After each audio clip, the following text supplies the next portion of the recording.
আজকে দুই ধরনের ভর্তা রেসিপি দেখাবো। চলুন তাহলে শুরু করি।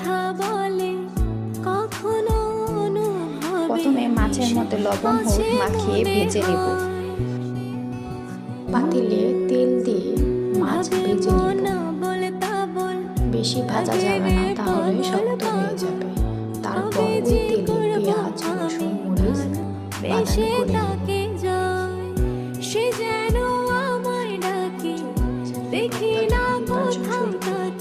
কড়াইয়ে তেল দিয়ে পেঁয়াজ রসুন মরিচ লবণ দিয়ে ভেজে নেব।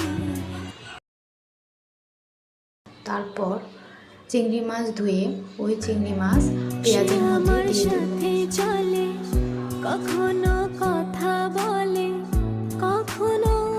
এভাবে ভাজা হয়ে গেলে উঠিয়ে নেব।